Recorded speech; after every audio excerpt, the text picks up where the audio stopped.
menjelang subuh ya. Begitu dia sampai di depan rumah sakit, dia baru ngeliat kondisi rumah sakit yang Sesungguhnya.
Halo guys, balik lagi bersama kita di OTT, obrolan tutup toko bersama Emasin, sponsor kita seperti biasanya, di mana Emasin akan memberikan giveaway merchandise menarik, tentunya produknya Emasin, yang memberikan komentar terbaik atau yang menarik dan yang mengirim cerita, bukan atau. Berarti ada dua tuh hadiahnya tuh. Komentar menarik sama yang mengirimkan cerita-cerita horor dan mistik yang menarik yang akan kita bacakan nantinya, mendapatkan merchandise dari Emasin. Seperti biasanya gue juga nggak akan bosan-bosan untuk mengingatkan buat wahai para viewers, untuk jangan lupa like, komen, dan subscribe channel ini supaya kita semangat terus bikin konten-konten mencekam dan seru lainnya. Karena subscribe itu gratis. Kalau kata Atta Halilintar. Gimana, Bung Toto? kita masuk. Gue mengangkat sebuah kisah yang udah sebenarnya sempat viral ya di tahun 2012. Karena menurut gue ini menarik, gue coba angkat lagi di channel kita. Berarti ini kisah nyata? Kisah nyata. Oke. Cuman sampai sekarang si korban atau apa ya? Atau penderita atau apa ya? Si pelaku ini nggak pernah ditemukan jejaknya. Ini gitu. Tentang apa dulu nih? Jadi ini lokasinya di Blitar, di rumah sakit Mardi Waluyo di Jalan Dr. Sutomo. Itu ada sebuah rumah sakit yang tutup pada tahun 2010. Rumah sakit tutup? Rumah sakit tutup 2010. Bukan karena tutup, tapi dipindah RSUD. Oh. Jadi dipindah yang mungkin lebih memadai, lebih luas. Lebih proper, lebih strategis. Ya. Sementara rumah sakit Mardi Waluyo yang di Jalan Dr. Sutomo itu tutup, itu nggak dirawat atau nggak ada, terbengkalai. Nggak dirubuhin. Kala itu sampai tahun 2012 kejadiannya. Oke. Ya, jadi ada sepasang suami istri. Itu mereka lagi jalan-jalan malam lah di alun-alun. Sambil cari makan. Istrinya itu kondisinya dalam keadaan hamil besar. Hamil besar, mereka sedang makan tuh. Tiba-tiba istrinya kontraksi. Karena istrinya kontraksi, ya udah mereka nggak jadi makan. Si suami coba bawa istrinya ke rumah sakit.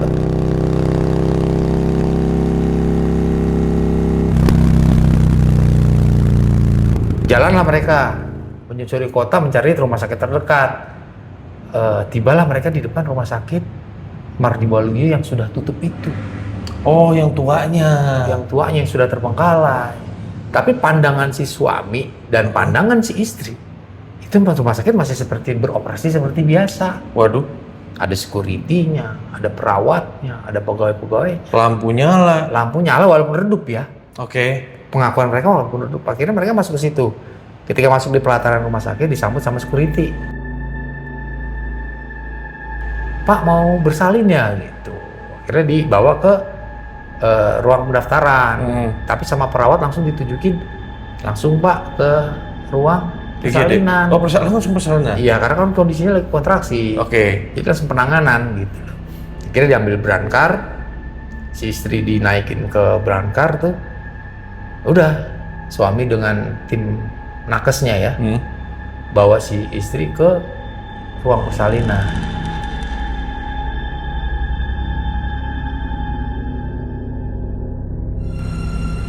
Pandangan si suami tuh melihat rumah sakit aktivitasnya seperti biasa walaupun sepi ya. Karena memang rumah sakit biasanya sepi kan. Iya, apalagi kalau malam ya. Malam ada perawat yang lewat, ada tugas, ya seperti biasa. Mereka lihat ada pengunjung lainnya juga nggak? Itu malam ya. Itu malam. Jadi mereka nggak hanya cuma ada ya nakes atau petugas kebersihan seperti biasa, security gitu. Akhirnya si istri masuk di dalam ruang persalinan. Di dalam ruang persalinan itu udah ada dokternya. Walaupun dokternya udah pakai masker ya. Tapi menurut pengamatan si suami, dokternya kayak dokter bule. Dokternya kayak bule lah, kayak bukan orang lokal. Perawakannya tinggi badan tinggi besar dan wajahnya seperti bule. Terus kalau nggak salah perawatnya itu ada 4 ya yang mendampingi si dokter.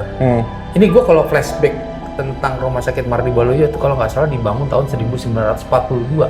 Wow. Jadi masih era kolonial.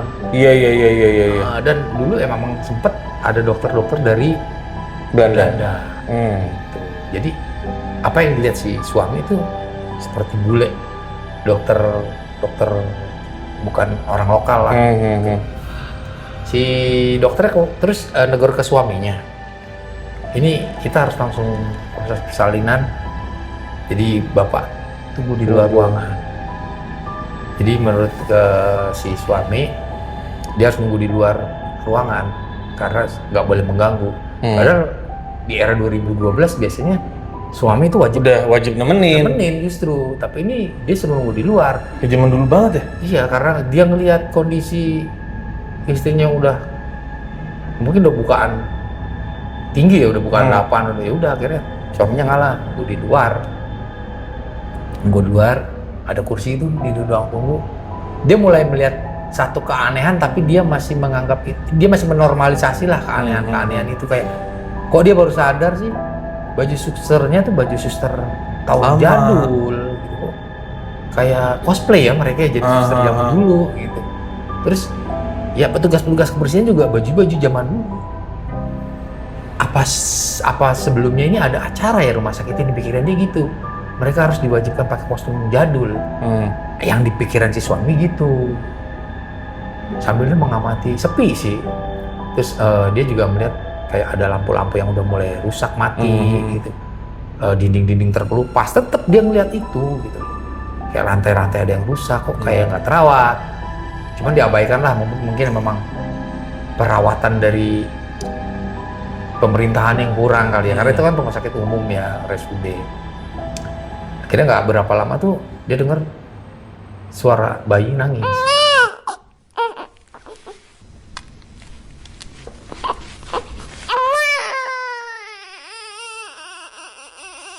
Duh, anaknya keluar. Dokternya pun datang keluar. Dikabarin, selamat istrinya udah melahirkan. Kondisinya baik-baik saja, anaknya juga baik-baik saja. Akhirnya dia diajak masuk ke dalam. Nah, dia lihat begitu dia masuk ke dalam pun perawatnya seperti biasa, ada yang bersihin bayi, bersihin perlengkapan biasanya, terus ngerawat istrinya gitu. Akhirnya dia lihat tuh bayinya normal, gitu. Istrinya dalam keadaan lemas, dideketin lah sama si suaminya. Ya itu bagaimana suami pertama kali lahir anaknya ya, deketin, disuruh nyusuin gitu. Terus suaminya sempat bilang ke istrinya, kan mendadak ya. Mereka masuk situ belum bawa persiapan ganti dan lain-lain. Terus, Bu, aku pulang dulu ya ngambil perlengkapan nih. Kayak popo, baju ganti kamu, kain jarit lah untuk macam gitu. Dia pulang, waktu itu dia pulang belum bawa ari-ari. Menurut pengakuan dia itu sekitar jam 1 malam ya. Dia keluar rumah sakit. Keluar seperti biasa. Walaupun memang sepi.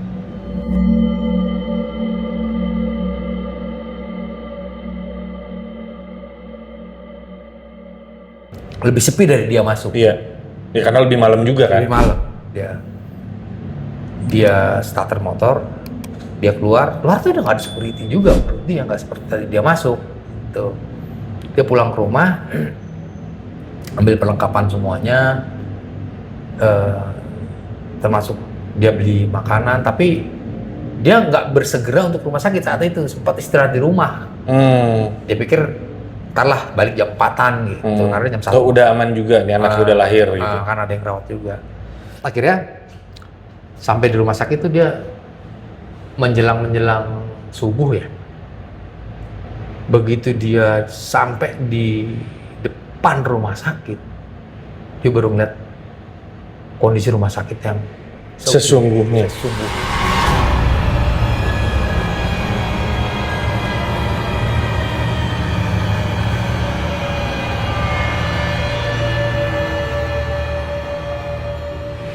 Dia kaget, kok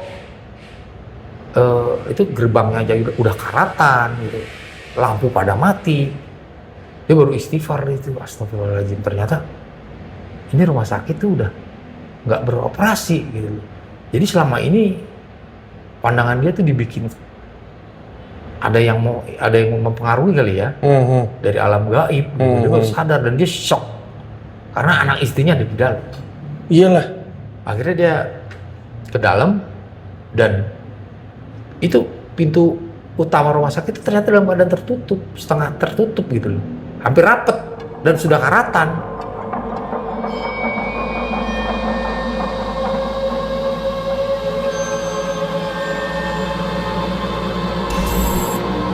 Emang udah nggak, dari tadi dia masuknya tuh gimana gitu.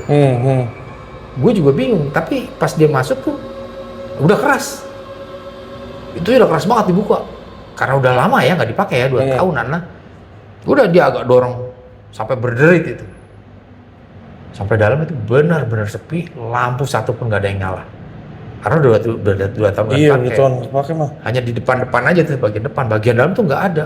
Rumput juga di depan sudah tinggi-tinggi. Udah tinggi, ternyata ilalangnya udah tinggi dah. Baru udah lihat tuh, tembok-tembok udah terkelupas. Di dalam tuh jendela-jendela udah pada pecah. Ada beberapa furniture yang udah kebalik lah, kursi gitu, meja udah berdebu, lantai juga udah kotor gitu. Tapi dia masih ingat ruangannya di mana? Masih ingat. Dia akhirnya langsung menuju ke ruang persalinan. Ketika di ruang persalinan ternyata pintunya terkunci rapat.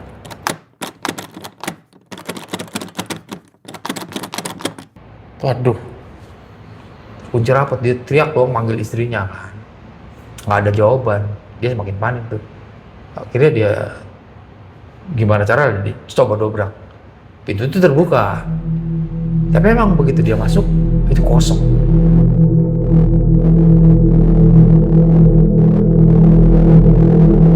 Nah, lu istri sama anaknya kemana? Meja persalinan itu ada, walaupun udah kondisinya udah karatan ya. Udah berdebu.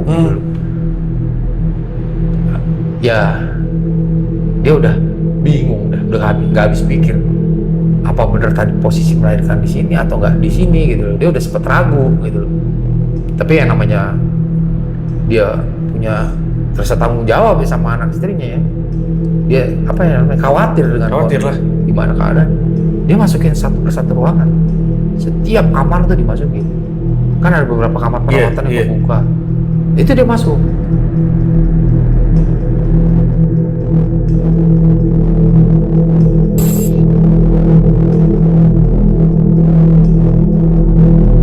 Itu dia nggak ada. Udah beberapa ruangan tuh dia masukin selalu kosong. Dan memang kondisinya rumah sakit itu udah benar-benar nggak beroperasi, udah rusak dinding-dindingnya, lantai, debu. Itu kebayang tuh kekhawatiran dia sama ketakutannya nyampur jadi satu. Yang gua nggak kebayang tuh dia berani masukin satu persatu ruangan. Iyalah, anak istrinya nyok. Iya. Di tengah dia putus asa tuh, dia dengar suara tangisan bayi. Dia ikutin arahnya dulu dong. Oke. Antara dia takut dan nekat ya. Kondisi gelap. Ya, dia ikutin suara tangisan tuh ke bagian arah belakang. Ke arah belakang ternyata posisi mereka ada di kamar jenazah. Waduh.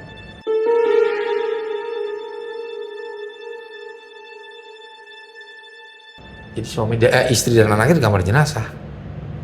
Dia masuk ke dalam.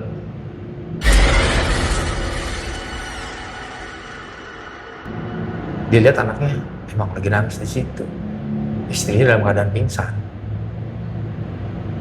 Ya dalam kondisi yang takut dan jadi udah bukan takut lagi ya. Kalau dalam keadaan gitu udah nekat. Udah nekat. Akhirnya dia evakuasi anak dan istri dengan susah payah tuh. Bawa keluar dari rumah sakit itu.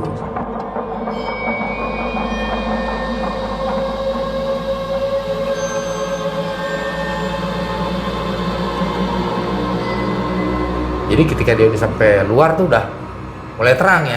Kan dia udah cukup lama di dalam nyari anak istri. Akhirnya dibawa keluar lah anak dan istrinya dari rumah sakit itu. Dan ini ya kejadiannya di tahun 2012. Kebenarannya gua nggak tahu ya karena si suami dan istri ini nggak pernah mau menunjukkan dirinya. Testimoni juga. Iya, nggak pernah mau menyampaikan langsung kisahnya gitu.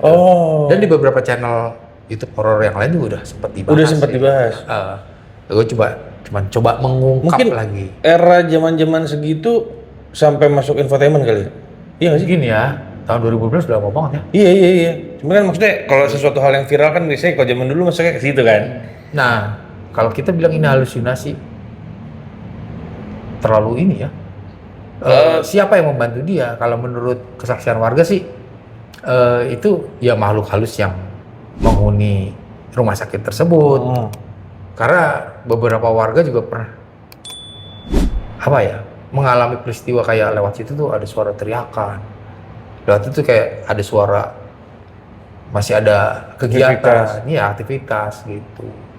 Nah, si suami istri ini justru pandangannya yang seperti kesannya masih beroperasi seperti biasa. Ya alhamdulillahnya mereka selamat. Dan menurut pengakuan si istri sih, memang ketika ditinggal suaminya ya dia nggak sadarkan diri. Dia nggak tahu apa lagi yang terjadi setelah itu gitu. Ada lagi nggak selain mereka yang ngalamin dirawat di situ secara gaib? Kayaknya sih yang viral ini doang. Gitu. Ini sih kalau menurut gue emang bukan halusinasi. Memang udah dikerjain kayaknya.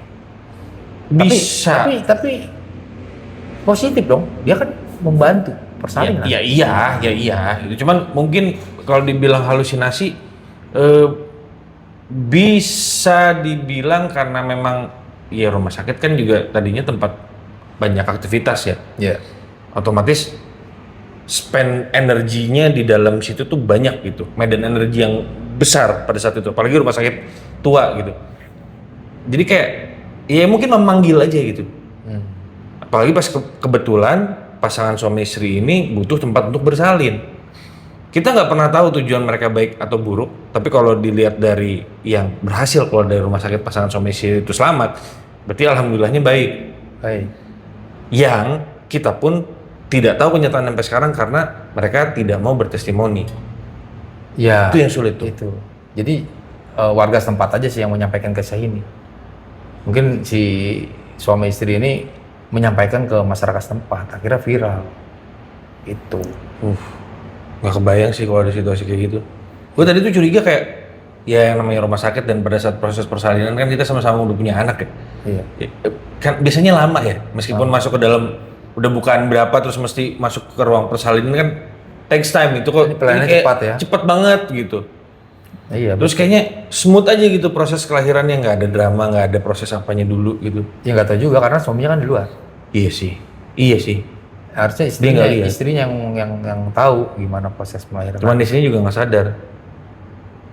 Pada saat persalinan mungkin sadar ya. Tapi dia itu nggak sadar ketika suaminya pergi dari rumah sakit. Makanya si bayinya nangis. Tapi ada baiknya juga suaminya pergi dulu. Iya. Kebayang nggak lo kalau mereka terperangkap di dimensi itu sampai sekarang?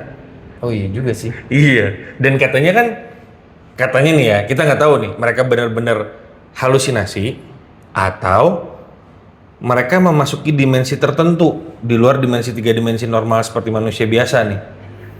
Kan katanya ada perbedaan waktu di sana. Di sana lama, di sini sebentar. Apa kebalikannya gitu? Gua nggak tahu. Otomatis akan pengaruh tuh masalah waktu. Mereka proses persalinan terus tiba-tiba anaknya udah gede, kan nggak lucu. Mungkin mereka bersalin sendiri kali ya. Bisa jadi sebenarnya. Cuman halusinasinya ada yang bantu. Iya. Kan manusia bisa bersalin sendiri kalau Bisa. Secara gini. Secara naluriah manusia itu tuh kan kita di dalam DNA kita itu kan menyimpan memori. Iya. Kayak misalnya kita udah punya insting untuk cari makan, kita punya insting untuk aktivitas gitu. Pasti pada saat itu terjadi, yang bereaksi itu. Jadi gimana caranya dia proses persalinan sendiri gitu. Kan binatang aja kan persalinannya sendiri. Iya. Apa namanya? Emang instingnya udah Insting. Iya. Insting. Lu kalau ngalamin hal yang kayak gitu gimana? Jangan sampai. Kalau gue suruh nyari dari ruangan ke ruangan tuh udah stres, gue nggak berani. Gue mungkin manggil warga setempat. Minta bantuan warga. Minta ya? bantuan. Iya sih. Jalan satu-satunya mungkin gitu tuh. Nggak berani gue sendiri. Karena resiko juga, takut kenapa-kenapa gitu. Tapi di satu sisi gue tahu apa alasan dia untuk nyari pada saat itu juga, karena kan gimana ya, mungkin karena kita nggak ada di situasi yang sama, kita nggak ngerasain betapa besar kekhawatiran si suami itu. Dia nggak mau buang waktu. Karena biar gimana istrinya tuh ada di alam gaib pikiran dia. Iya, meskipun pada saat itu juga dia belum bisa dia belum bisa merumuskan sebenarnya yang terjadi itu apa, gue yakin sih. Karena terjadinya kan begitu cepat kan. Ruang di dalam pikirannya dia juga nggak bisa memproses ini apa nih yang terjadi. Buat dia yang penting adalah anak sama istri gue ketemu. Itu aja pasti motivasinya dia. Makanya dia bisa ngelawan rasa takut. Mungkin kita bisa aja cerita kayak begini, ngomong, gue ntar bakalan nyari warga. Tapi kalau kita di situasi yang seperti itu, mungkin kita juga bisa ngedobrak rasa takut. Mungkin. Karena panik tadi ya. Iya, karena rasa khawatir. Kan ya kembali naluriah pria kan ada sifat untuk melindungi kan keluarganya. Itunya nyaut.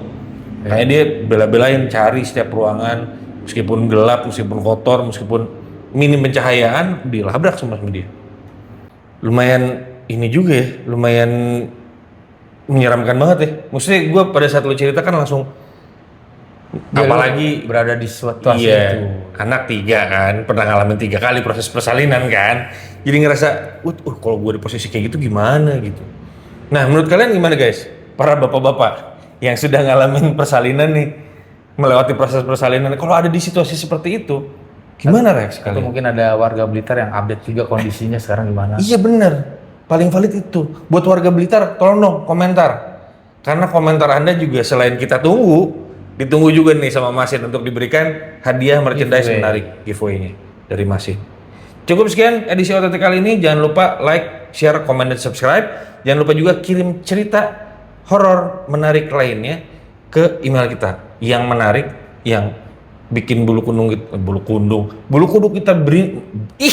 Intinya cerita yang kita angkat. Intinya cerita yang kita angkat itu kita akan berikan juga souvenir yang menarik dari Masin. Masin. Sampai ketemu di OTT, obrolan tutup toko. Josh.